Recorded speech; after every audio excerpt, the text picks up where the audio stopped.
Ndeko Mbote. Mbote papa. On s'est présenté. Oui, Naza comme Nangai Yvon Yanga.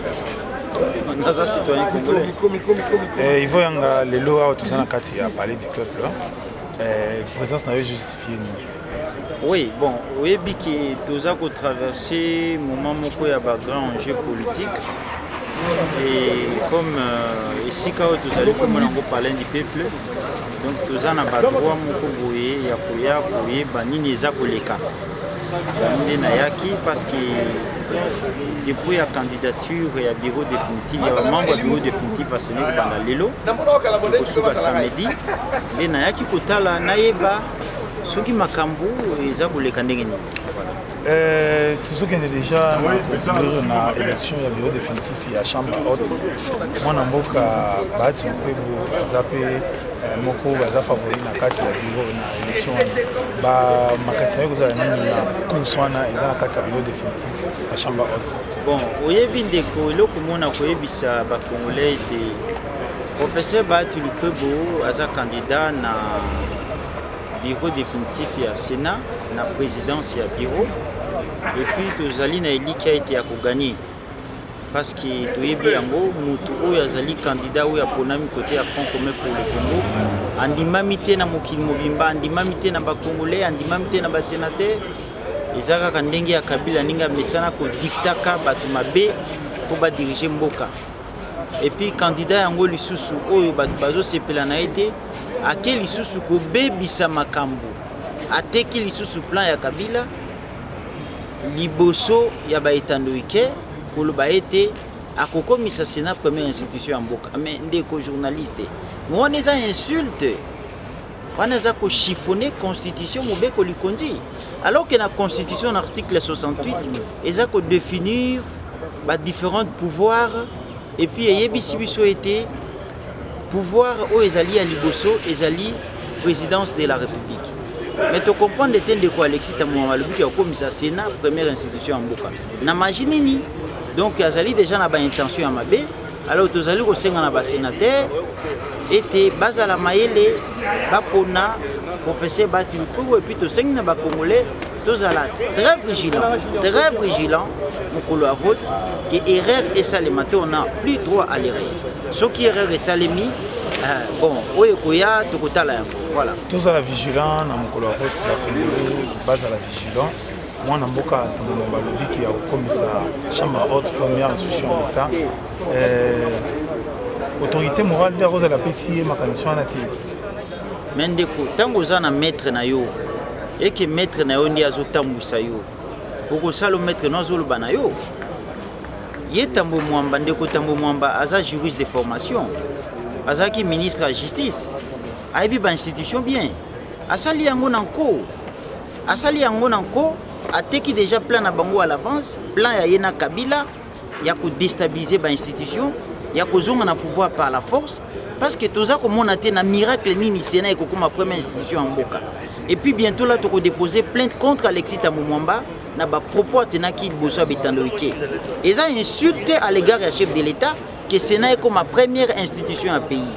Nayebi ki oza basali déjà FDC au suspendre moi na boka Odès Bat bino batu botikali pe na FDC donc ekomi d'abord ndeko FDC mususu ezalité tozali kaka na AFDC a moko oyo yebani na ba institution officielle na ministère intérieur na journal officiel na CENI yebani na ba institution nyonso ya mboka na parlement yebani na ba institution nyonso ya mboka.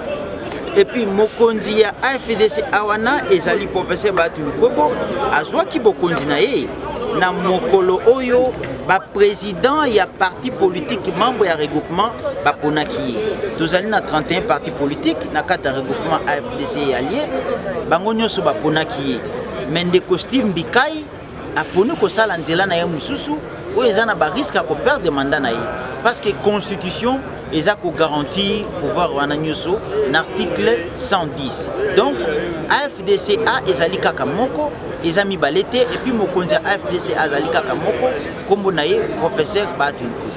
Pour tout ce qui est moi entretien na biso nini bozo préféré lelo soki mwana mboka baati lukwebo porter plainte po ezolobama déjà na baréseau sociaux ki aza prêt ya koporter bagroupe wana ya basteve mbikai banana ngulu so ngulu si je ne me trompe pas les noms apporter bango plainte est-ce que bomoni que justice est favorable pour bino que Kabila dirige encore l'appareil de l'État bandeko il faut bayeba ete makambo ezolobama na ba média mususu ya lokuta o bandeko banene nkulu batimanga bastimbikai akeko formaté que papa mukonzi baatu lukwebo azana 47 enfants aza polygame eza lokuta na makam na mabe nyonso oyo basalaki ba usurpation ya pouvoir ba propos batenaki mukonzi papa professeur Batuko basale bango déjà plainte na justice parce que pouvoir na yebani d'une manière officielle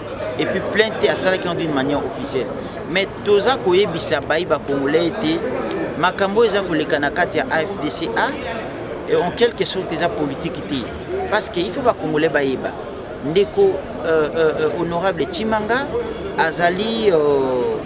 azali bokilo direct ya honorable Alexis Tambomwamba ye azali parmi ba instigateurs et puis honorable Nenen Kulo bazo mona elelo asa deuxième bureau ya Kalev âgé année donc Kalev proche collaborateur ya Kabila honorable Nenen Kulo asa deuxième bureau na ye peuple congolais il faut boyeba ke batu oyo balingi Congo te baza ko utiliser ba relation privée na bango pona ko déstabiliser ba intérêt politique et surtout ba intérêt ya mboka mobimba Congo yango papa mukonzi baati lukubo et tout luku na AFDC et ponaki ye azala candidat pona ko sunga papa mukonzi ya mboka Félix Tshisekedi papa mukonzi Félix Tshisekedi na mandat na ye ete mbilinga ezala te ba institution nyonso est respecté ba limite na yango et puis makambo ezala bien toza ko éviter ete ndeko Alexis Tambomwamba aleka na Sénat pona mobulu ezonga na mboka akomisa Sénat première institution ya mboka mwana mboka nayebi ke mwana ngungu ezoluka mingi na TV mwana mboka oyo azaka ministre kala kombo na ya Koko Nyangi azaka pe na lingomba na bino FDC akoleka ye na ba TV kolobaki Koko Nyangi mwana mboka bati lukwebo bazoyoka te bakolakisa ye est-ce que déjà na mituka nazalaki na bandako naza stable sur le plan social mais Koko Nyangi mutalakisa kolata lipapa kolata veste mais ça professeur bati lukwebo tanga utaki Italie il représentait rien Koko Nyangi n'avait même pas kolata chaussures donc on a limité tout ça la débat à Koko Nyangi ne représente rien devant moi Koko Nyangi ne représente rien c'est un cancrela devant moi et débat na ye to ko même pas ko sala ngona professeur Batu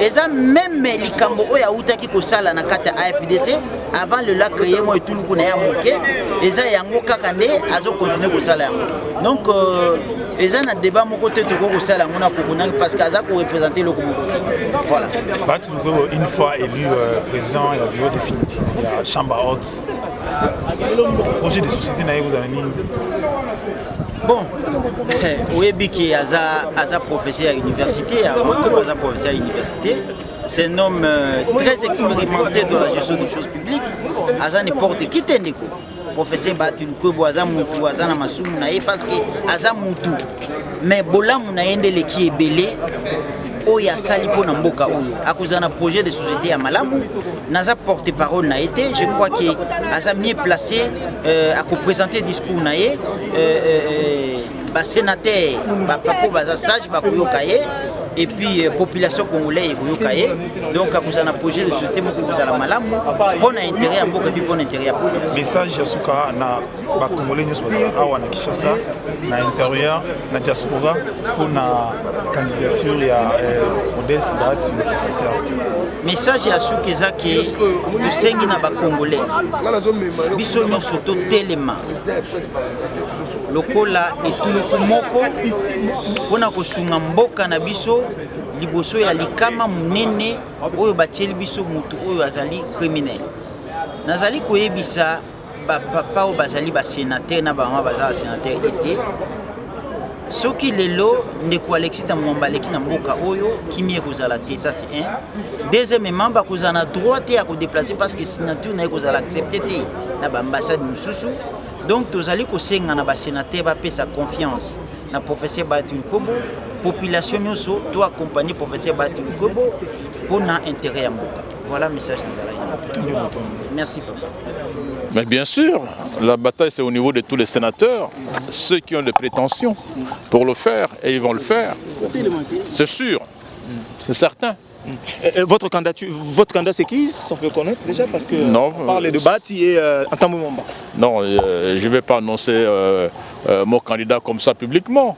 Une élection, elle n'est pas une élection publique, c'est une élection, disons, secrète. Ok, merci beaucoup, Excellence. Je vous en prie. Mbote. Voilà, on a expliqué sur le peuple, tout le monde a dit depuis la candidature pour vraiment prochaine opinion. En fait, opinion nanga ezaki parce que mon gars moi naza journaliste na qui présent juste pour toyamba muto ya déposer candidature naé pour na bureau définitif ya chambre haute bengi bien na Sénat. Mais jusque là depuis tozana tozomona ata muto mokoté. Bon, comme délai était jusque lundi, goya ou déposer ma candidature na bango pona okende na au Italie élection et bureau définitif ya Sénat. C'est ça justifier présence nanga na kati ya palais du peuple. Alors kolo bani na ndenge Bahati na FCC balongoli ni na candidature ya Lula za indépendant maintenant kati ya FCC. Bon, nga nazo souhaiter ka bonne chance hein. Nazo souhaiter bonne chance à ta candidature naé azala pe mobali. Vous comprenez hein? Pour ba sénateur ndé bazana mutu nyonso akoma na Sénat hein? Mutu nyonso akoma na Sénat ayaki na makasi na ye moko. Autorité morale moroté appelle ça mutumbongo pour akoma sénateur.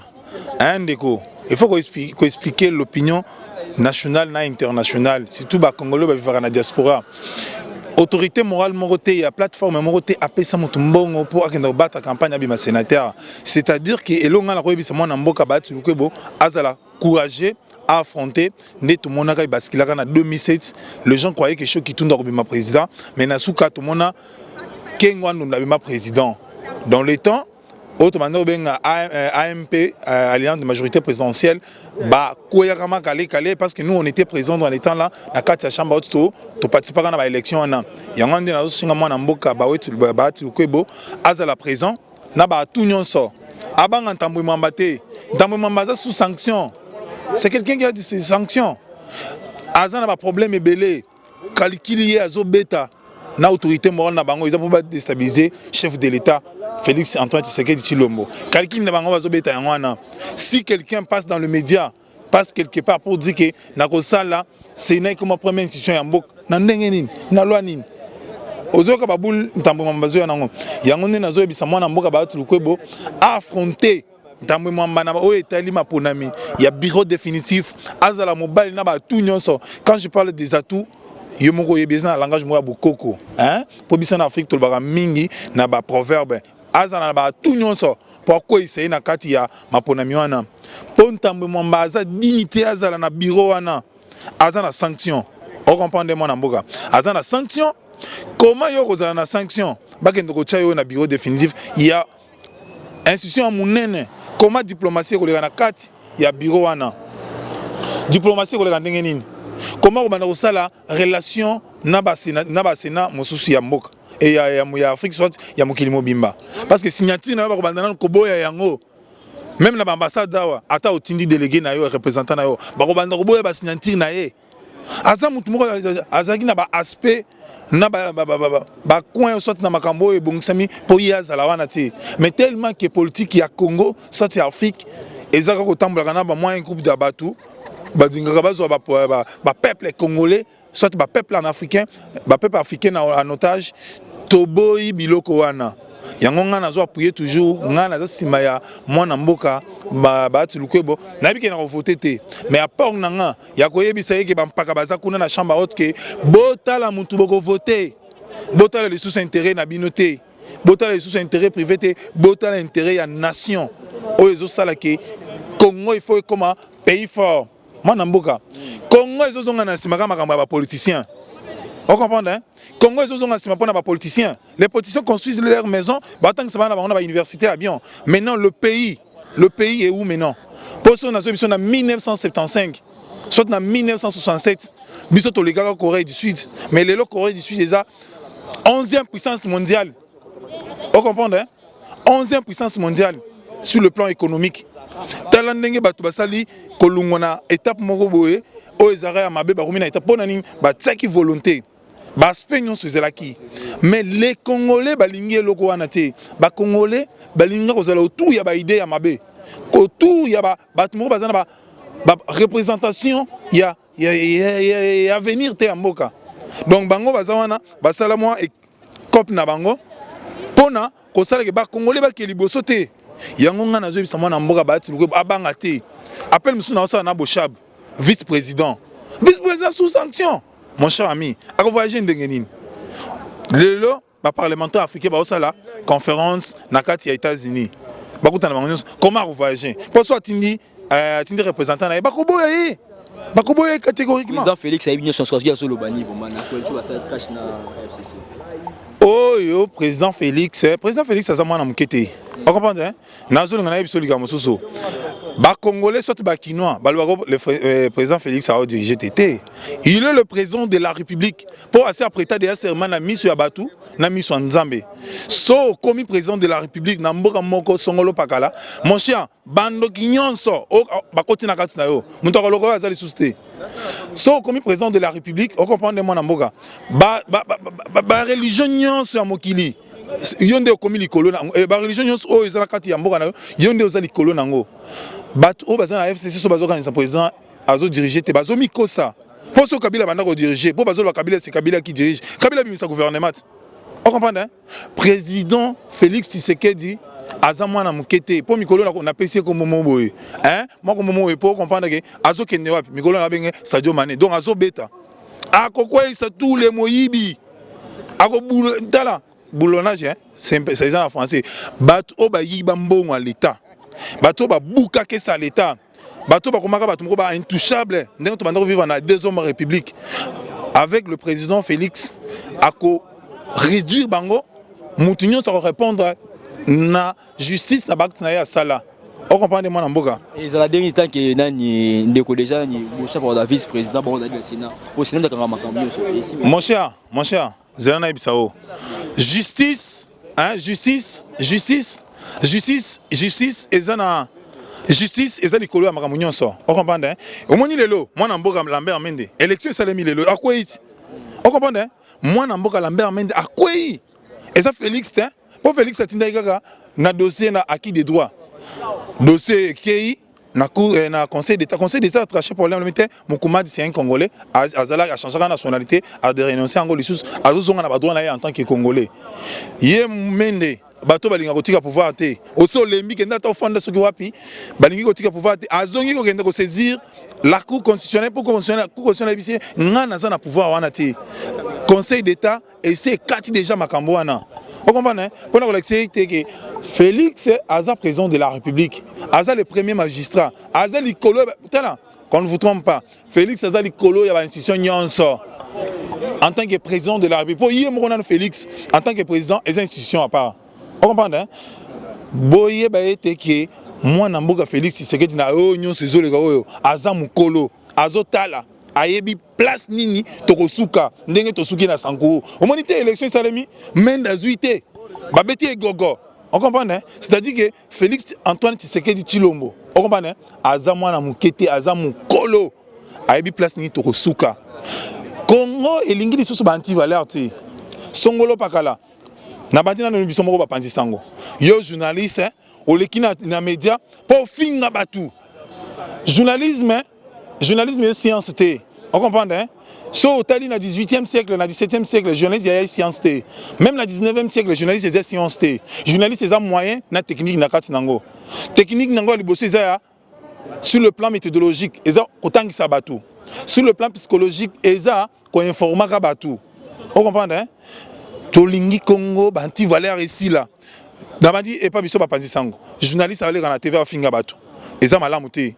Ceux qui osent journaliste batielo micro lokola nga otelinga micro boy nazolo bakaka na osala analyse ya ba fait o na omona jamais na ko finga mutu so na lingina finga mutu fona lokaye na kona moko individuel na finga e nde biloko mwana mboka Félix Tshisekedi azolité ya mwana ba anti valeur on comprend hein les anti valeurs ceux qui osent politiciens politicien au finga mutute au collègue na TVT au finga mutute ensemble ya nyonso ana ndenge place tozo kendeke toza na posa ya changement na ba étape nyonso on comprend na ba niveau nyonso changement islam même na niveau ya mentalité congolais a changé même na niveau psychologique méthodologique congolais il faut changer congolais kotika le col libéné banda ba soudayo na makambo bene ya malamu hein au finga bato soki ba journaliste ba yo tshelo micro bandi ko finga bato makambu tozo boye ya ngwana le bagaka ndenge nga na lobike ngai pona nga en tant que congolais premier citoyen congolais nazo soutenir ntambo mabake bampaka o bazana nazo soutenir baati lukwebo bo excusenga